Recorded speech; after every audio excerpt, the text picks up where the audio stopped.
Imagine this. You're driving on one of the most famous roads in the entire world. The road is wet. The evening sun hangs low, blinding, right in your eyes. You're doing everything right. You have your seatbelt on. Your hands are on the wheel. And then, one car, just one car, makes a single tiny mistake. In the next 2 hours, 259 vehicles are destroyed. 66 people are rushed to hospitals. Emergency lines go completely dead from the flood of calls. And the wreckage stretches so far, you could fit 30 football fields inside it. This is not a movie. This is not fiction. This happened on a Sunday evening on the legendary German Autobahn.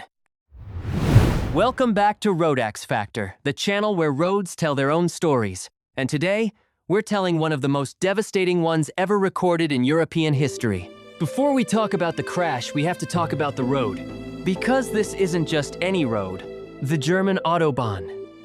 Just saying the name sends a chill down a car enthusiast's spine. It is arguably the most iconic highway system on the planet. Stretching over 13,000 kilometers across Germany, it was first conceived in the 1920s, and the first section was officially opened in 1932 between Cologne and Bonn. By the 1930s, under Adolf Hitler's government, construction was massively accelerated, sold to the German public as a symbol of national power, unity, and modernity. Thousands of workers, many of them laborers under extremely dangerous conditions, laid down this road with bare hands and basic machinery. Some of them died doing it. The road was born in blood, sweat, and political propaganda. But history aside, the Autobahn is famous for one thing above all else: speed. Large stretches of it have no official speed limit. Drivers can legally push their cars to 200, 250, even 300 kilometers per hour.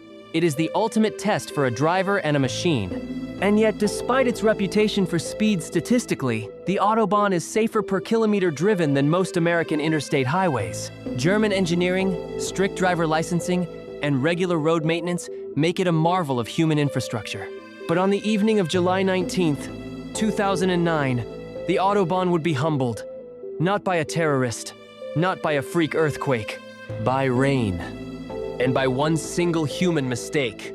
The specific road where this catastrophe unfolded was the Autobahn, one of Germany's most heavily trafficked motorways, cutting east to west through the state of Lower Saxony, connecting major cities like Hannover and Dortmund. The exact stretch where the trouble began was near a small town called Hämelerwald, a quiet, unremarkable exit on the map, located roughly 30 kilometers east of Hanover, heading towards Braunschweig. A completely ordinary section of road, wide lanes, modern tarmac, familiar yellow distance markers. On a normal day, this road carries thousands of vehicles per hour, family cars, lorries, motorcycles, camper vans. On a Sunday evening in mid-July, it would have been busier than usual. German families returning from summer weekends, tourists, freight trucks making deliveries before Monday morning. Nobody who got into their car that evening had any idea that this ordinary stretch of road was about to become the scene of the largest vehicular pileup in German history. Let's go back to that Sunday, July 19th, 2009. The day had started bright enough in Lower Saxony. It was summer in northern Germany, warm, somewhat humid, but pleasant. People had been out at parks, barbecues, lake trips, the kind of easy, sleepy Sunday that makes you feel like nothing bad could ever happen. But by late afternoon, weather patterns shifted dramatically. A storm system pushed across the region, bringing with it heavy, relentless rain. The kind that turns roads into mirrors and makes windscreen wipers almost useless. Visibility dropped sharply. The roads became slick. And here's where something sinister crept in. It was summer. The sun was setting, but it wasn't dark yet. The sun sat low on the horizon, directly in the eyes of westbound drivers. Blinding, golden, merciless sunlight cutting right through rain-smeared windscreens. Imagine driving in heavy rain, with the setting sun glaring straight into your eyes, on a road where vehicles travel at 130 to 160 kilometers per hour. Your reaction time, normally around 1.5 seconds, becomes almost meaningless at those speeds. And then, it happened. Sometime in the early evening, near the Hämelerwald junction, a driver lost control. We don't know exactly which car.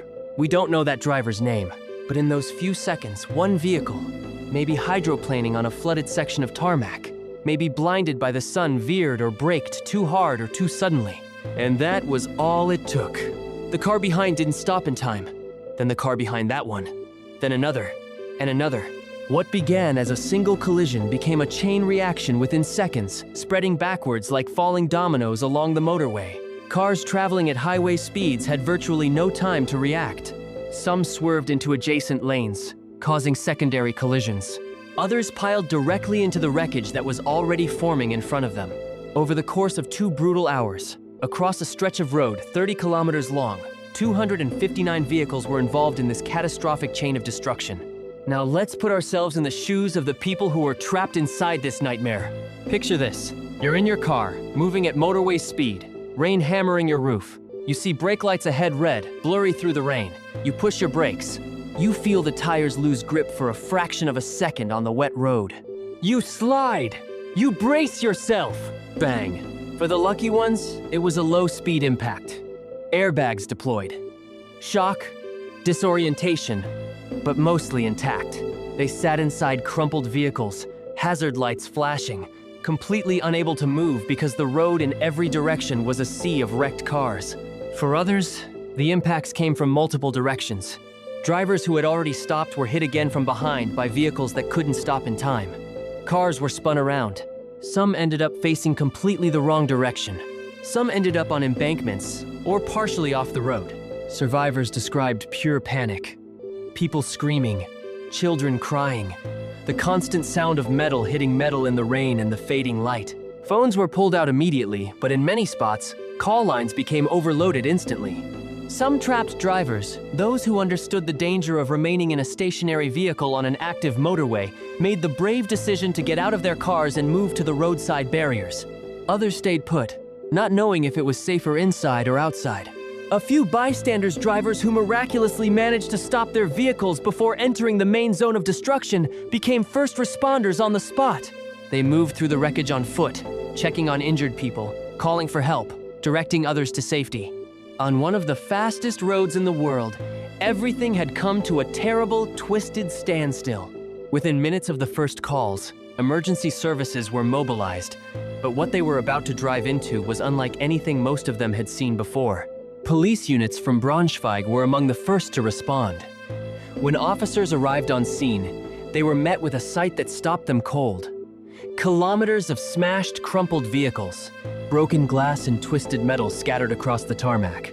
People standing in the rain, bleeding, dazed, some in shock, some screaming. The scale of the disaster meant that the A2 motorway had to be shut down at multiple points simultaneously. This was not a simple single-scene accident.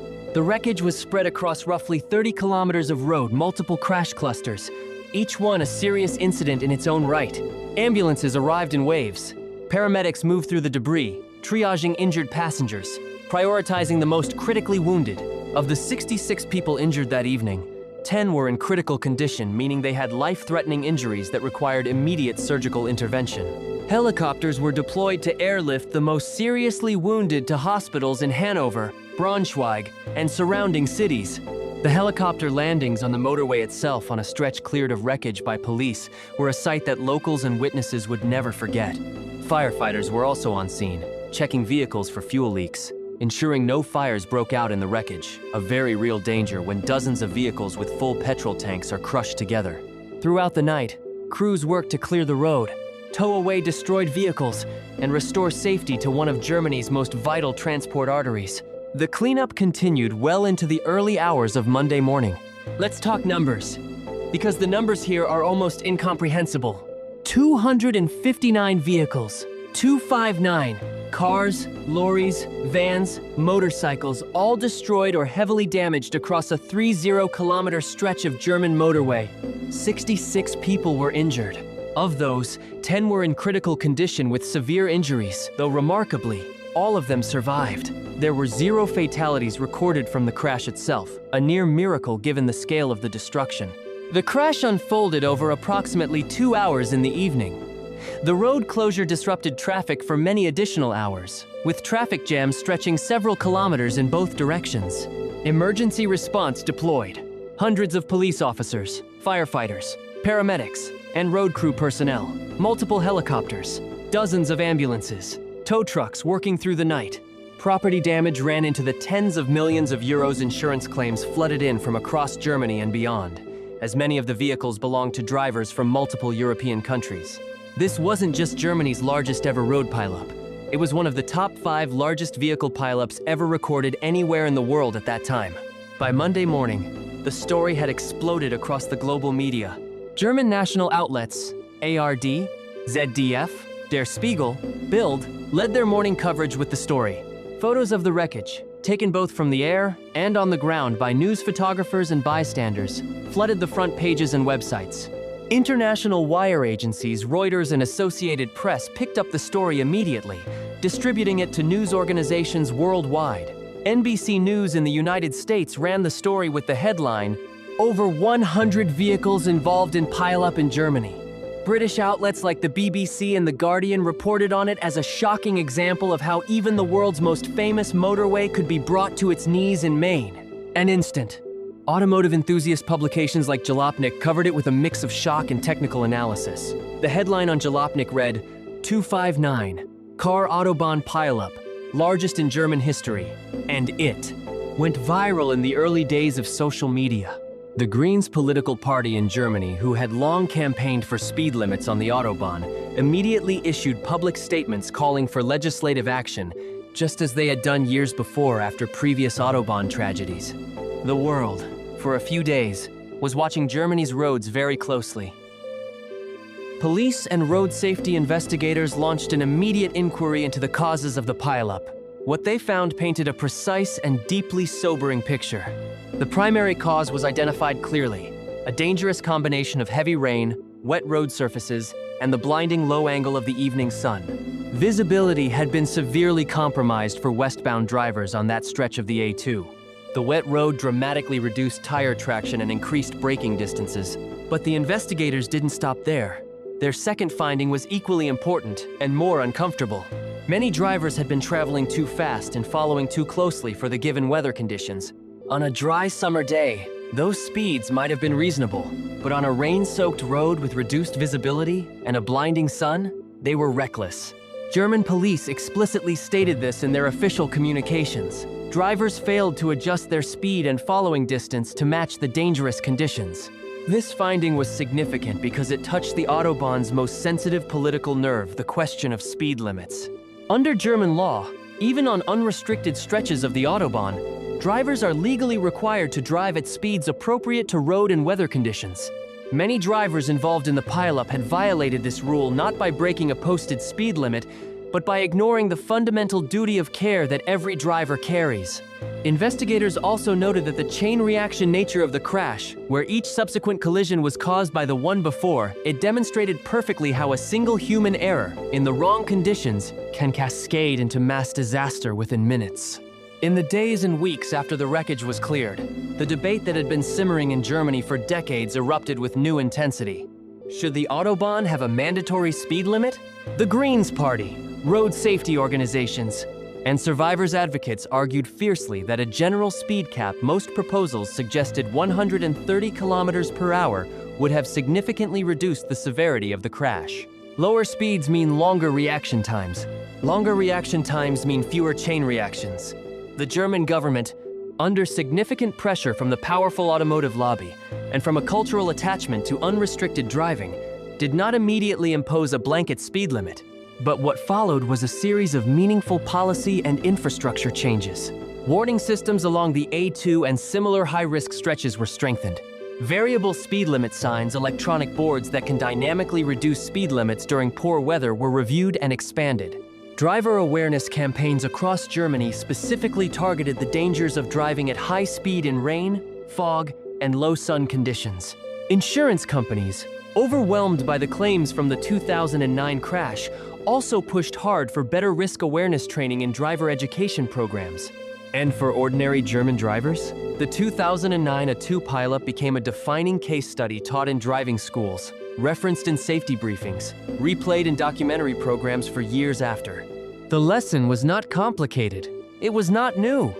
But the world needed 259 cars destroyed and 66 people hospitalized to hear it again. Speed does not kill by itself, but speed combined with weather, poor following distance, and human arrogance, that combination is lethal. On a road built for the fastest machines in the world, humility is not weakness, it is survival. 259 vehicles, 66 injured, 0 deaths by what can only be described as fortune favoring the prepared. The German emergency services, the road engineering, the safety systems already in place. They held the line on that terrible Sunday evening in July 2009. But let's be honest with ourselves. The real story of the A2 pileup isn't about a road. It isn't even about a storm. It's about a choice. 1,000 small choices, made by hundreds of drivers that evening, to go just a little faster than was safe, to follow just a little closer than was wise. And one of those choices, at exactly the wrong moment, triggered a chain of events that no one could stop. Roads don't kill people. Roads are just roads. It's what we bring onto them. Our speed, our impatience, our arrogance, our distraction that turns them deadly. The Autobahn is still there. It still carries millions of vehicles every year, and it is still, statistically, one of the safer highways in the world. But it remembers July 19th, 2009, and so should we.